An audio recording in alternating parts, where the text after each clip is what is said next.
नमस्कार, मैं हूं सोनिया बहुत। आप देख रहे हैं न्यूज टुडे इंडिया लाइव तस्वीरें। इस वक्त आप न्यूज टुडे इंडिया पर देख रहे हैं।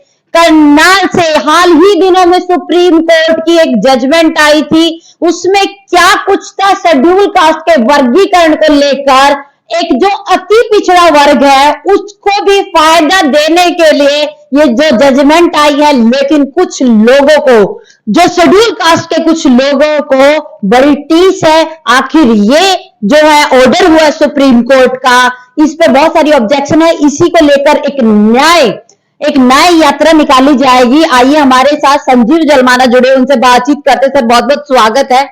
Ma'am thank you so much. और सबसे पहले तो मैं न्यूज टुडे इंडिया का वेलकम करता हूँ। थैंक यू सो मच जो आपने टाइम दिया। और मैम मैं आपको बता देना चाहता हूँ कि करनाल के अंदर हरियाणा वाल्मीकि महासभा एक वाल्मीकि समाज का एक बहुत बड़ा संगठन है और बहुत ही पुराना संगठन है। लेकिन अब हर साल तिरंगा यात्रा निकालती थी, लेकिन इस बार उस तिरंगा यात्रा को हमने न्याय यात्रा का नाम दे दिया। और न्याय यात्रा का नाम देने का हमारा क्या रीजन था, जिस प्रकार सुप्रीम कोर्ट के ऑर्डर आए हैं ना, तो मैम इसमें क्या था, डिप्राइव्ड शेड्यूल कास्ट होती है, उसमें छत्ती बिरादरी होती है, उन सबको न्याय मिला है और कोर्ट की तरफ से ये न्याय मिल चुका है। और अब प्रेजेंट टाइम में क्या है, स्टेट गवर्नमेंट को गवर्नमेंट ने इनको लागू करना है और इसके लिए ये हम न्याय यात्रा निकाल रहे हैं। और इस न्याय यात्रा में समस्त हरियाणा से समस्त संगठन, जितने भी संगठन है डीएससी में आते हैं, वो सभी संगठन आ रहे हैं इसमें। और ना कि कोई एक मात्र कोई एक संगठन इसको कर रहा है। इसमें दानक समाज, बाजीगर समाज, जितने भी शेड्यूल कास्ट में डीएससी में आते हैं, वो सभी संगठन आ रहे हैं और इसमें हम न्याय यात्रा निकाल रहे हैं। और ये करनाल में इसका रूट प्लान हमने तैयार किया है, जैसे कि हुड्डा ग्राउंड से लेकर हॉस्पिटल चौक से होते हुए कुंजपुरा रोड और वाया वाल्मीकि चौक, अंबेडकर चौक से गांधी चौक पे इसका समापन होगा। जो ये सुप्रीम कोर्ट का ऑर्डर है, इसके बारे में थोड़ा डिटेल में बताइए। मैम एक्चुअली ये क्या है, जो 2006 में इसको पहले ये लागू हुआ था, ऑलरेडी लागू भजनलाल जी ने किया हुआ था। तो क्या हुआ, उस टाइम लागू हुआ था, 2006 में इसको तोड़ दिया गया था। और उसका क्या था, इसका फायदा जो डीएससी भजनलाल ने लागू किया था ना, हरियाणा गवर्नमेंट में जब वो थे, हुड्डा की सरकार में लागू। नहीं मैम, ये भजनलाल जी ने लागू किया था। और हुड्डा की सरकार के टाइम में तो मैम ये मतलब कि हाँ हुआ था। तो उसके बाद क्या हुआ, कुछ साल बाद हरियाणा वाल्मीकि महासभा संगठन है, इसने कोर्ट में इसके लिए लड़ाई लड़ी और कुछ साल, काफी साल बाद संघर्ष करने के बाद अब ये लड़ाई हम कोर्ट में जीत चुके हैं। और इसकी खुशी की लहर आप देख सकते हो। डिप्राइव्ड शेड्यूल कास्ट में जितनी भी अदर बिरादरी आती है, सभी खुश हैं। 1 तारीख से आज तक आप देख रहे होंगे सोशल मीडिया पे भी बहुत सारा इतना मतलब की खुशी है। क्योंकि देखो, कोई भी चीज अगर किसी को काफी मेहनत से मिलती है ना, उसकी खुशी होती है। तो ये कोर्ट के जो ऑर्डर आए, इससे हम बहुत ही मतलब खुश हैं और धन्यवाद करते हैं हम कोर्ट का भी। मायावती की एक स्टेटमेंट आई थी कि जो सुप्रीम कोर्ट का ऑर्डर है, हम इसके खिलाफ है। और उन्होंने ये भी कहा था हम इसके खिलाफ दोबारा या सुप्रीम कोर्ट में जाएंगे, हाई कोर्ट में भी जाएंगे, क्योंकि ये सही नहीं हुआ। इसके ऊपर क्या? मैम एक्चुअली एक बात देखिए, आदरणीय है हमारी मायावती जी, वो एक आदरणीय तो, लेकिन उन्होंने सुप्रीम कोर्ट के जो ऑर्डर है इसका भी मैम एक सीनियरिटी के हिसाब से मैं उनको रिस्पेक्ट देता हूँ, वो आदरणीय हमारे। लेकिन एक बात मैं कहता हूँ, अगर कोई भी चीज हो, अगर हम 2 भाई हैं तो 2 भाई कोई चीज को अगर बांट के अगर बराबर बराबर खाते हैं तो अच्छा लगता है। अगर उनको इस चीज से टीस होती है तो मेरे हिसाब से मैं उनको नहीं मानता सीनियर, और मैं नहीं एससी कास्ट की उनको वो मानता कि वो सभी के लिए। क्योंकि देखो, बाबा साहब ने बोला, बाबा साहब ने जो मतलब कि मैम किया हुआ, ये सबके लिए किया हुआ, एससी के लिए किया हुआ। तो ये तो नहीं ना कि अकेला कोई भी उसको, ना किसी अकेले के लिए, ना किसी दानक समाज के लिए, वाल्मीकि समाज के लिए, किसी के भी लिए पर्सनली नहीं किया। तो इसी करके उनको दुख नहीं होना चाहिए मैम। और बहुत सारी स्टेटमेंट है। चंद्रशेखर हाल ही लगी ना लोकसभा से, वो लोकसभा का चुनाव जीते हैं, लोकसभा में पहुंचे हैं। एक उम्मीद थी लोगों को, शायद समस्त भारत के दलितों की ये आवाज लोकसभा में उठाएंगे, लेकिन उन्होंने भी लोकसभा सदन में इस चीज का विरोध किया। क्या ये सही है? मैम एक्चुअली मैं आपको ये बात बता देना चाहता हूँ, नगीना से चंद्रशेखर जी जो जीते हैं ना, उसमें समस्त वाल्मीकि समाज का भी, वाल्मीकि समाज ने इकोनॉमिकली भी सपोर्ट किया मैम। और दूसरी बात क्या, चंद्रशेखर जी बात करते हैं कि मैं एससी के साथ हूं, कहीं भी कोई वो हो जाता है, आंदोलन हो जाता है, जाते भाई सभी को। और दूसरी बात मैम, उसने भीम आर्मी बनाई है, संगठन बनाया, उसके अंदर भी वाल्मीकि समाज है उसके साथ भी।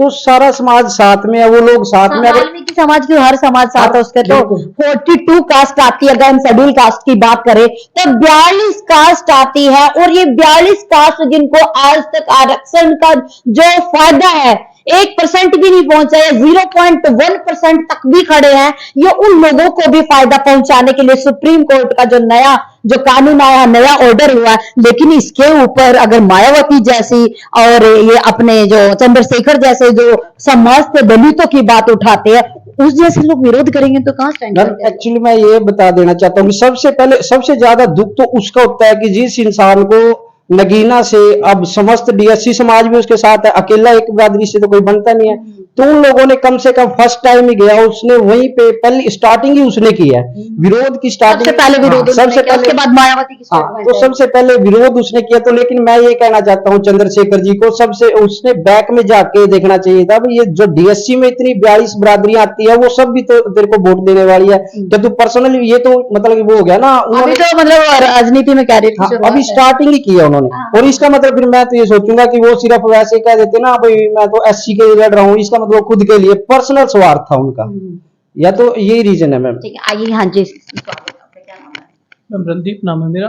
मैं 15 अगस्त को स्वतंत्रता दिवस के उपलक्ष्य में जो हमारी तरफ से एक न्याय यात्रा निकाली जा रही है समस्त डीएससी समाज की तरफ से, मैं पूरे हरियाणा के समस्त डीएससी समाज से यही अपील करना चाहूंगा कि हमारी न्याय यात्रा में बढ़ चढ़कर हिस्सा ले, और सरकार को भी एक डीएससी समाज की मजबूती का जो समाज की जो मजबूती दिखाने का काम करे।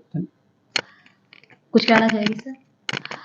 जो अभी हाल ही के दिनों में सुप्रीम कोर्ट का जो शेड्यूल कास्ट को लेकर, रिजर्वेशन को लेकर जो ऑर्डर हुआ है, जब सबने ऑब्जेक्शन किया, अगर बात करूं चंद्रशेखर ने, मायावती ने, तमाम जो दिग्गज थे राजनीति में कहीं ना कहीं बहुत अच्छे लेवल पर स्टैंड करते हैं, उन लोगों ने इस चीज का विरोध किया। लेकिन हाल ही दिनों में नरेंद्र मोदी की एक टिप्पणी आई थी कि जो ऑर्डर हो चुका है उसमें कोई बदलाव नहीं होगा।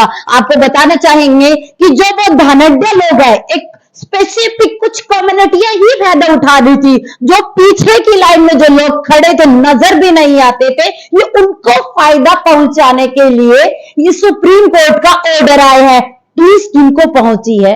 जिनको आने वाले खुद भी फायदा लिया, बच्चों ने भी लिया, आने वाली 7 पीढ़ियां तक फायदा लेगी, आसपास के सभी रिश्तेदार तक फायदा लेंगे।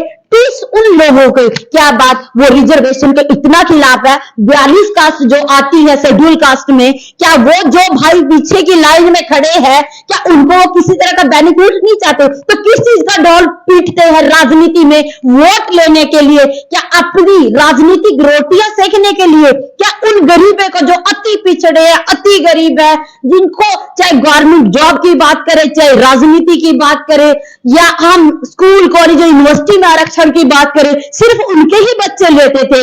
लेकिन जब अब ऑर्डर हुआ हाल ही के दिनों में, सोशल मीडिया पर तमाम लोकसभा तक में जो पहुंचे हैं, उनको इतना ज्यादा ऑब्जेक्शन हुआ कि 42 कास्ट जो अब तक स्पेसिफिक 1-2 कम्युनिटी फायदा उठा रही थी, सारी आरक्षण व्यवस्था का जब ऑर्डर हुआ तो जो सब कैटेगरी बना दी गई, वर्गीकरण किया गया कि जो अति पिछड़ा हुआ है उनको भी इस आरक्षण का फायदा होना चाहिए। आपको बताना चाहिए, अकॉर्डिंग टू कॉन्स्टिट्यूशन बात करें संविधान की, ये इसीलिए था कि अगर एक परिवार एक बार उठ जाता है, अगर कोई एक बार आईएएस बन गया, आईपीएस बन गया, मिनिस्टर बन गया, एमएलए बन गया, अच्छी पोस्ट पे पहुंच गया, तो उनके बच्चे को आगे आरक्षण नहीं देना चाहिए, क्योंकि वो एक सोशल इक्विटी में कहीं ना कहीं स्टैंड करते हैं।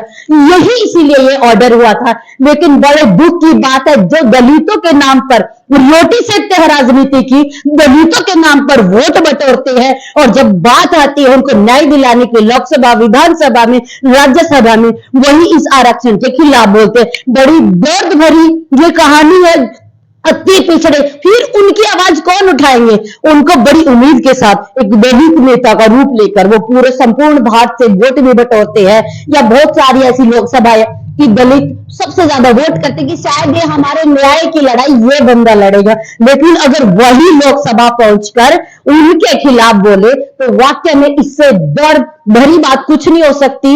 ये वाकई में लोगों को, उन लोगों को टीस है जो बहुत ज्यादा फायदा आरक्षण का उठा चुके हैं, उनको दुख इस चीज का भी है, ताकि आने वाले समय में उनके बच्चों को इसका फायदा ना मिले। जुड़े रहे, बने रहिए, और जो न्याय यात्रा 15 अगस्त को करनाल में उसमें एक बार जरूर पहुंचेगा। उसमें समस्त समाज, जितनी भी शेड्यूल कास्ट की कम्युनिटी है, सब उसका हिस्सा बनेगी। और वो क्यों हिस्सा बने वो भी मैं बताना चाहूंगी, क्योंकि सुप्रीम कोर्ट के जो है ऑर्डर तो हो चुके हैं, लेकिन स्टेट गवर्नमेंट कब उसको इंप्लीमेंट करेगी, कब लागू करेगी, ये सबको बेसब्री से इंतजार है। क्योंकि इंतजार इसलिए है क्योंकि बहुत सारी जॉब्स भी निकलती है गवर्नमेंट सेक्टर में, हर सेक्टर में, स्कूल कॉलेजों में, ताकि उन बच्चों को फायदा मिल सके जो हमेशा आगे पहुंचने का ड्रीम देखते हैं लेकिन वहां तक पहुंच नहीं पाते हैं।